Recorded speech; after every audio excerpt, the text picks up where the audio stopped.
Kalau buat saya sukses itu adalah ketika kita sudah menemukan tempat di mana kita bisa berkarya, bisa berfungsi sebagai manusia, bisa berkontribusi, tapi tidak membebani orang lain. Hai, welcome to my podcast Listen to Kimi FM. Well, I'm Kimi Fitri Medisti and I'm gonna be your friendly mom. We will talk about single fighter bersama para narasumber single fighter yang sukses di bidangnya. Di tahun 2020, semenjak pandemi, industri penerbangan seperti mati suri. Ada yang masih bertahan dengan rute penerbangannya, ada juga yang tidak. Lalu, bagaimana sih sebenarnya isi dari industri penerbangan itu sendiri? Saat ini telah hadir single man yang sukses sebagai konsultan penerbangan di Aviatory Indonesia, Ziva Narendra. Hai Mas Ziva. Halo Kimi, apa kabar? Baik, gimana Mas Ziva kabarnya? Sehat, alhamdulillah. Semoga semua teman-teman juga sehat ya. Amin. Jadi benar nggak tadi opening yang tadi aku bilang kalau memang di tahun 2020 ini semenjak pandemi penerbangan seperti mati suri? Benar, dan industri penerbangan ini kan salah satu sektor yang kena duluan sama pandemi ya. Bersama dengan perhotelan, pariwisata, itu malah di awal-awal Maret tuh udah kena banget. Jadi ya kita udah masuk ke bulan keempat sekarang, ya kondisinya belum pulih memang. Oke. Nah kalau bicara tentang Aviator Indonesia ini kan Mas Ziva memang sebagai konsultan penerbangan gitu ya. Dari dulu, dari kecil mungkin memang cita-citanya ingin di bidang penerbangan atau gimana sih Mas?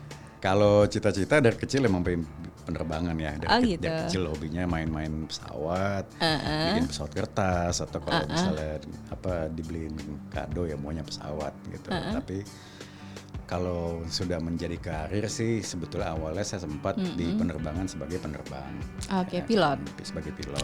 Dulu itu ya cita-citanya kalau kecilan main pesawat pasti gede pengen jadi pilot gitu ya kan.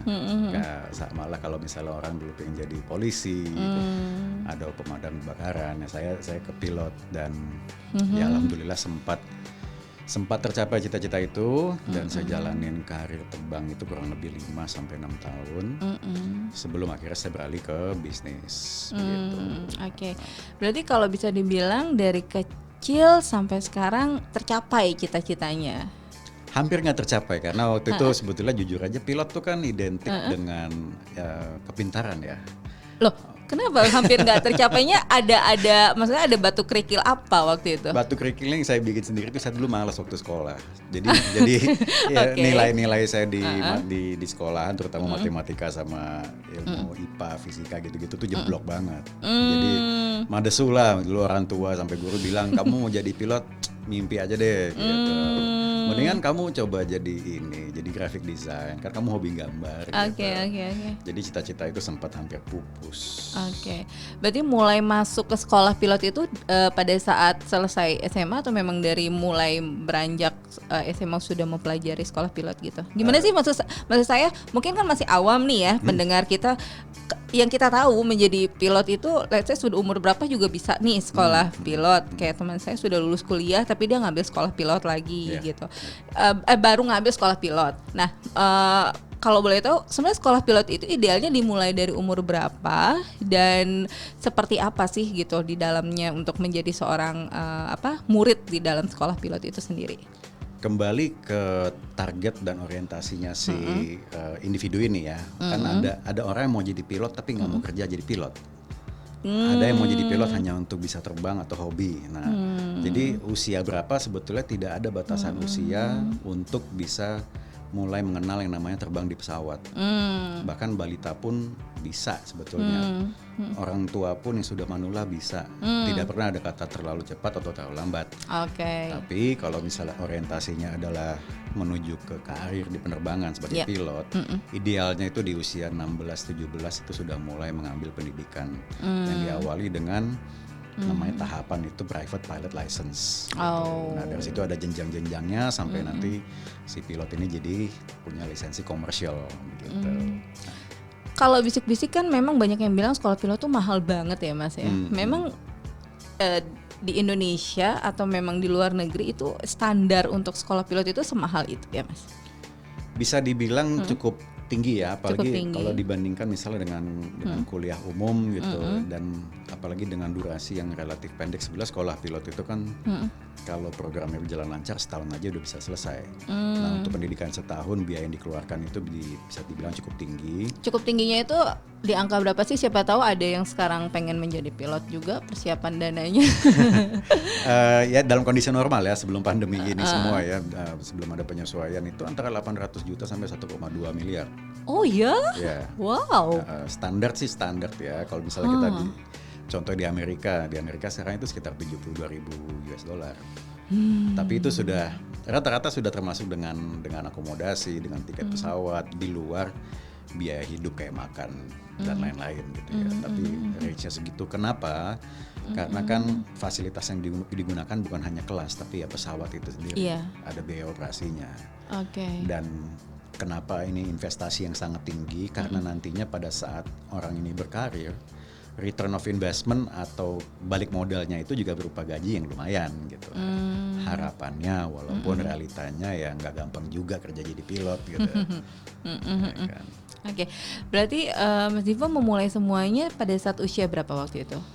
Saya untuk sekolahnya, waktu ke sekolah sih habis SMA itu saya umur tahun 96, ya itu saya umur 18 tahun. Berarti benar-benar 18. setelah lulus SMA langsung ke sekolah pilot? Langsung. Berapa lama untuk pendidikannya sendiri? Saya ya bisa dibilang setahun lah, 11 bulan sekian itu, dan itu tergolong standar, nggak cepat nggak lama. Malah teman-teman saya ada yang bisa sampai cuma 6 bulan gitu ya. Dan itu saya ambil pendidikannya di luar pada saat itu. Nah, cuman ya itu kembali ke realita, ternyata harapannya tidak sesuai karena ketika saya kembali waktu itu tahun 97 itu lagi puncak-puncaknya krisis. Iya ya. Jadi bukan hanya saya nggak bisa mendapatkan pekerjaan sebagai pilot, saya nggak bisa mendapatkan pekerjaan sama sekali. Jadi ada masa-masa sulit itu ya kira-kira setahun lah. Setahun itu. Terus kemudian karena kondisi masih serba tidak pasti, dan atas saran dari orang tua juga, akhirnya saya memutuskan kuliah. Gitu. Jadi saya kuliah 4 tahun, pulang ke sini tahun 2005 baru mulai kerja sebagai pilot gitu. Oke. Itu usia 28, agak telat. 28 ya. Berapa lama perjalanan karirnya sebagai pilot waktu itu? Hampir 6 tahun lah ya, kalau yang jadi pilot tapi digaji ya gitu, bukan yang terbang hobi-hobi gitu. Ya hampir 6 tahun lah. 6 tahun. Lumayan loh Mas, 6 tahun. Dan maksud saya kan waktu itu jadi pilot gitu kan, ada ini nggak sih, maksudnya ada tantangan tersendiri nggak sih? Kan saya sendiri kalau ngelihat ya katakanlah saya naik pesawat itu di kursi penumpang aja tuh view-nya keren ya. At least itu di kursi penumpang, apalagi sebagai pilot yang paling depan gitu kan. Pernah nggak sih kayak mes sama diri sendiri gitu, gue ternyata bawa segini banyak penumpang loh dan gue yang bawa gitu. How do you feel sih menjadi pilot itu? Itu good question banget sih, karena buat saya pribadi ya, dan saya kira teman-teman yang di bidang yang sama juga merasakan itu. Kita tidak menyadari seberapa besar tanggung jawab kita sampai kita sadar kita bawa penumpang. Nah, dan buat saya yang tadi saya cerita, gila dulu saya matematika nilainya 4 gitu ya. Sekolah kerjanya cuma cabut, bolos gitu ya kan. Hampir berapa kali nggak naik kelas. Tiba-tiba sekarang saya dikasih tanggung jawab ini dan saya bisa melakukannya. Itu tanggung jawabnya nggak sedikit lagi. Nggak sedikit, dan itu resikonya juga besar gitu kan. Sangat besar. Nah, pemandangan bagus kita lihat duluan. Tapi pemandangan buruk kita juga lihat duluan. Betul, gitu, nah ya itu kan? maksudnya. Gitu. Jadi ya it's part of the game dan itu menyenangkan sih. Oke. Setelah 6 tahun menjadi pilot kan sekarang Mas Divo punya let's say wadah atau bisa dibilang bisnis unit Aviatori Indonesia gitu ya. Apa sih Aviatori Indonesia ini? Aviatori Indonesia ini sebuah perusahaan konsultan penerbangan yang saya dirikan tahun 2014 sama teman-teman, beberapa mitra kerja saya yang memang rata-rata udah di penerbangan tuh lebih dari 10 tahun. Sebagian dari mereka itu masih bahkan terbang sebagai pilot sampai sekarang. Jadi mereka memang karir utamanya adalah pilot. Mereka mengumpulin jam terbang dan sekarang sudah punya pangkat kapten di beberapa maskapai. Nah, saya doang yang di bisnis gitu ya kan. Kita punya visi, ayo kita coba membuat sebuah entitas yang bisa berkontribusi kepada industri dan siapa tahu bisa jadi stakeholder dan bukan hanya sebagai pelaku atau sebagai career man aja gitu. Nah, apakah kita tahu arah kemana bisnisnya di awal? Enggak juga, ya kan, karena kami semua tuh latar belakangnya pilot ya rata-rata. Jadi kita cuma tahu ya dunianya pilot doang. Padahal penerbangan tuh kan sangat luas sekali, ya kan, ada bandara, kemudian ada SDM, ada pendidikan, ada regulasi. Nah ini 6 tahun yang lalu itu aspek-aspek ini kita belum punya bayangan gambaran besarnya. Tapi sambil berjalan waktu, puji syukur alhamdulillah ya kita udah 6 tahun usia perusahaan kami dan beberapa banyak sekali area yang ternyata bisa kami berkontribusi gitu. Gitu sih. Ini sih nggak kebayang kita bisa sampai sini dan tidak terencanakan. Oke. Bicara tentang industri penerbangan di Indonesia khususnya Mas, apalagi di era pandemi ini kan memang saya juga baca berita atau menyimak gitu ya current issue ya banyak penerbangan yang bisa dibilang rugi ya, malah ada perusahaan penerbangan juga yang meng-cut karyawannya segitu banyaknya gitu ya. Memang penghasilan dari industri penerbangan sendiri hanya dari penumpang yang menggunakan pesawat tersebut. Maksud saya tidak ada lagi income-nya selain dari penumpang gitu Mas, atau gimana sih? Sebetulnya jalur atau stream income atau pemasukan dari maskapai itu banyak, tapi mana yang utama, mana yang kemudian istilahnya sekunder, tersier gitu ya. Ada primary, ada auxiliary. Primary-nya untuk perusahaan maskapai penerbangan komersial yang utamanya adalah mengangkut penumpang. Tentunya pemasukan utama adalah dari tiket. Ya kan, tiket itu bisa tiket eceran misalnya penumpang individu atau grup atau charter dan lain-lain. Pemasukan lainnya antara lain dari jasa services, misalnya dari jual catering, makanan, atau misalnya contohnya upgrade kelas, ya kan, membership program, loyalty program, kerjasama dengan hotel. Ini adalah additional income yang bisa didapat oleh sebuah maskapai. Tapi kalau maskapainya atau operator penerbangan itu tidak bergerak di bidang pengangkutan penumpang, seperti kargo dan lain-lain, ya mereka maka pemasukan utamanya beda. Contohnya ada operator tempat saya bekerja dulu itu adalah perusahaan maskapai non berjadwal. Apa itu maksudnya? Komersial non berjadwal. Jadi mereka tetap maskapai komersial. Tapi mereka tidak. Jadi tulang punggungnya itu bukan dari jualan tiket ke penumpang. Tapi itu adalah contohnya operasi pelayanan kepada perusahaan, contoh perusahaan tambang. Gitu. Jadi misalnya jasa pengangkutan kargo dengan menggunakan helikopter. Terus kemudian misalnya untuk kebutuhan logistik, ya kan. Jadi stream dari income pemasukan perusahaannya beda dengan yang jualan tiket gitu. Nah, kembali ke pertanyaan Kimi tadi, untungnya besar atau kecil, sebetulnya dalam kondisi normal aja istilahnya profit marginnya atau keuntungan yang didapat tuh sudah tipis. Gitu. Di maskapai berjadwal atau commercial airline itu bisa dapat 15% aja udah bagus banget loh. 15% setelah dipotong dan lain-lain ya. Gitu. Apalagi kondisi kayak gini bisa 4-5% aja udah untung gitu. Ini emang di luar ekspektasi semua orang sih. Tidak ada satupun yang tidak kena dampak negatif sih. That's why banyak banget perusahaan penerbangan yang meng-cut para karyawan, bahkan pilotnya juga di-cut gitu kan ya Mas ya. Betul. Berarti wow, pandemi ini pengaruhnya gila-gilaan gitu ya. Seorang Mas Diva sendiri bisa memprediksi nggak sih kira-kira ya oke lah kita sudah new normal nih sekarang, udah ada juga beberapa rute yang dibuka gitu, malah pariwisata juga sudah berani dengan protokol kesehatan gitu. Kita nggak pernah tahu virus ini akan berakhir kapan, tapi dengan new normal ini, menurut pandangan seorang Ziva Narendra, kehidupan atau industri penerbangan ini ke depannya, ya let's say kalau saya tahu kan kayak bandara di Singapura atau beberapa kan kayak mereka belum bisa nih mengekspektasikan akan serame sebelum-sebelumnya gitu. Kita bicara di Indonesia dulu deh. Kemarin aja kan beberapa bandara kita lockdown masih ada yang dibuka, ibaratnya masih ada pihak-pihak yang nakal seperti itu.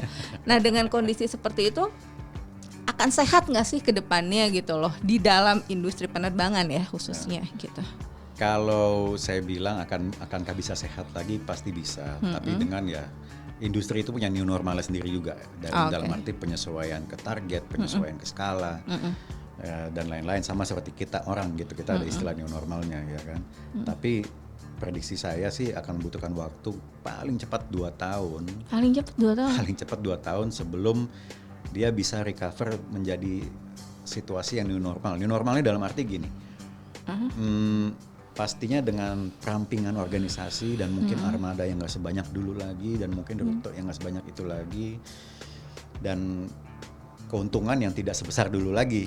Dulu aja udah susah gitu ya kan, apalagi sekarang. Dan tapi harapannya dengan new normal di penerbangan ini dalam waktu 1-2 tahun ke depan sudah ada protokol kesehatan yang baru yang bisa diimplementasikan di semua maskapai di seluruh dunia, sehingga diharapkan itu membuat konsumen atau penumpang merasa lebih yakin, nyaman, dan tentram. Kan sekarang masih ada kekhawatiran nih, saya terbang tapi saya aman gak nih? Karena kabarnya kan kemarin sempat ada berita dari WHO bahwa ada kemungkinan virus ini menyebar lewat udara. Iya, udara. Ya kan? Walaupun itu tidak pasti, tapi ada sebuah kemungkinan. Jadi rasa sense of safety sama security atau kenyamanan itu dulu yang mesti disampaikan kepada penumpang tanpa mengorbankan kualitas atau keselamatan penerbangan itu sendiri. Nah ini butuh waktu 2 tahun paling enggak. Kalau gue perhatikan, kalau di tangannya Mas Diva kan banyak kan yang gelang nih Trail Event, tapi tidak melihat sebuah ring atau cincin di mana menunjukkan sebuah status in relationship gitu ya. Dan gue juga tadi kan bilang bahwa ini adalah single man yang sukses di bidangnya di dalam penerbangan Indonesia gitu. Beneran single gak sih Mas? Aku emang belum pernah menikah sampai sekarang. Belum pernah menikah. Berarti single man-nya belum pernah menikah. Belum pernah menikah. Dan mungkin kalau di awal-awal di usia-usia sebelumnya itu karena kondisi bisa dibilang memang belum pada saat itu. Karena kondisi kalau sekarang by choice sih. Gitu. Ya udah itu aja kan. Oke, berarti memang belum menikah karena by choice, pilihan hidupnya gitu ya. Iya, dan apa ya, kalau lihat dari gambaran besarnya ya menurut saya it's a good position to be in right now gitu. Dan tanpa saya mesti khawatir dan lain-lain, tapi saya bisa tetap produktif dan I loving my life aja. Oke, you love your life ya, you loving your life. Tapi kan kita hidup bersosialisasi nih Mas Diva. Let's say kamu berhubungan dengan banyak teman, banyak pihak, keluarga gitu. Pernah nggak sih ada kayak omongan gak enak atau let's say social judgment untuk seorang Diva Narendra, Div kapan nikah gitu, mana calonnya gitu? Pastilah. Gimana ngadepin yang seperti itu? Lama-lama kita jadi develop atau tim tumbuh organ tubuh baru yang namanya telinga budek gitu ya kan. Jadi otomatis telinga jadi auto budek gitu ya kan kalau kita udah kebal. Tapi gimana cara ngatasinnya ya kita nggak ada satu jurus yang jitu sih, tapi saya rasa as long as kita tidak membohongi diri sendiri ya. Misalnya kita membuat excuse, kalau dulu kan kenapa belum gitu, oh pasti picky atau kenapa belum, mau enggak, om atau tante kenalkan sama ini gitu. Pernah pengen kayak dijodohin juga? Waduh itu kayaknya 10-15 tahun yang terakhir tuh kayaknya gencar banget gitu ya kan. Kayaknya mulai stop waktu saya di umur 35an, kali itu udah mulai pada capek kayaknya. Syukur alhamdulillah pada capek gitu. Tapi ya saya mengatakan memang apa ya, saya nggak pernah mau di setup tuh, nggak pernah mau. Ya saya lebih suka kalau if I meet a person gitu ya, saya ketemu instead of saya dipertemukan. Gitu, makanya ya gitulah jadinya. Cuman judgement itu pasti ada. Kayaknya nggak normal gitu, kayak persepsinya bahwa seseorang yang sehat walafiat atau punya karir dan istilahnya menuju ke satu tempat, kok kayaknya ada satu aspek yang belum lengkap gitu ya kan, ada satu piece dari Lego itu yang belum ada, kenapa nggak diambil piece itu kan? Jadi aneh sampai mungkin udah sampai ke persepsi yang aneh-aneh yang udah nggak lucu juga gitu ya. Apa sih persepsi aneh yang nggak lucu itu?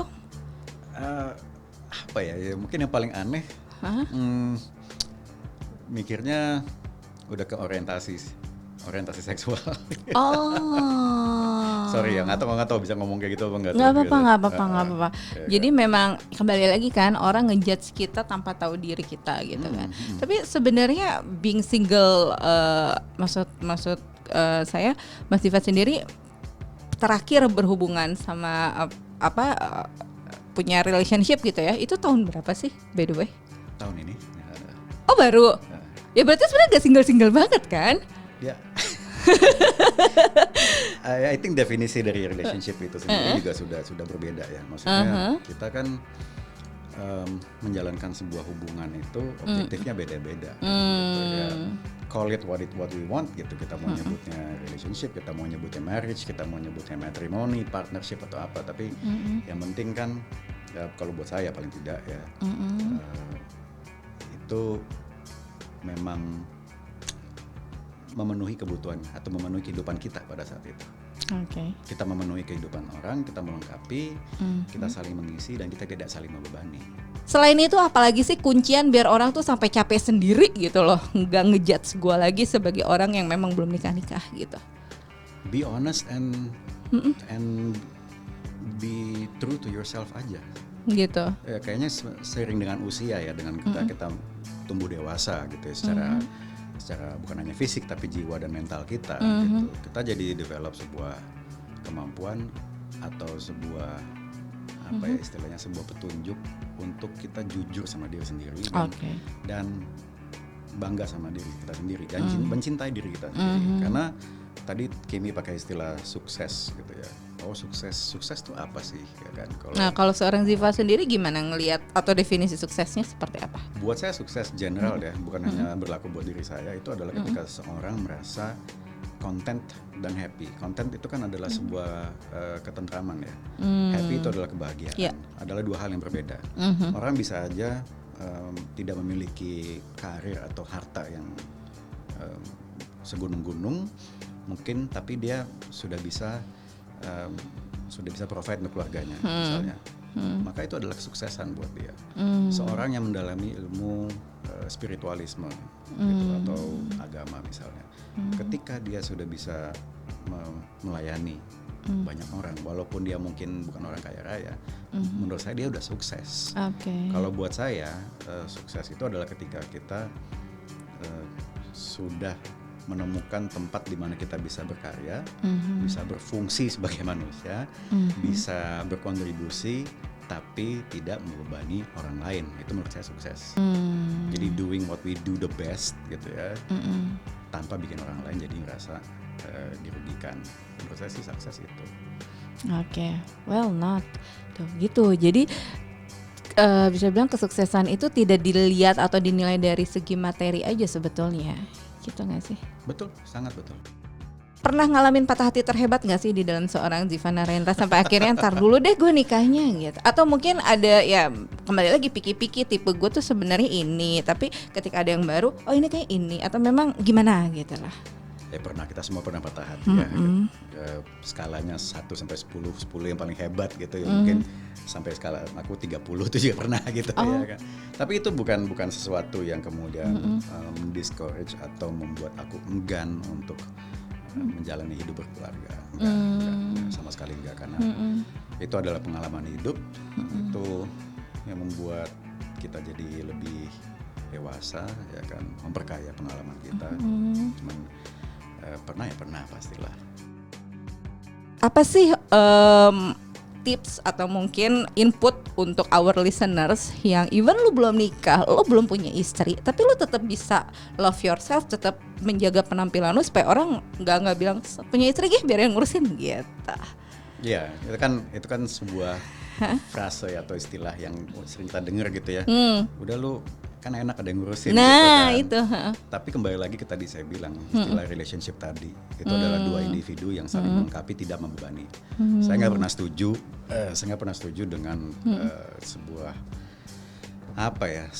pengertian bahwa kita masuk ke dalam sebuah hubungan baik itu relationship atau marriage atau apapun untuk kita bisa lebih bahagia, untuk kita bisa lebih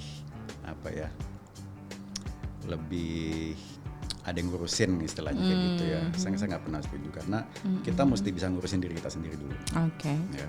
Dan untuk kita bisa ngurusin diri kita sendiri dulu, kembali lagi kita mesti jujur sama diri sendiri. Oke. Kita mesti jujur sama diri sendiri, kita mesti mencintai diri sendiri dan konsisten dengan diri kita sendiri untuk melihat kelemahan dan kelebihan kita. Oke. Yang lemah kita perbaiki, yang lebih kita perbaiki lebih lagi. Oke. Sehingga ketika kita bertemu seseorang, orang itu tinggal melihat dia terima kita atau tidak. This is my best, inilah gua apa adanya. If you don't like it, there's the door, silakan itu pintunya.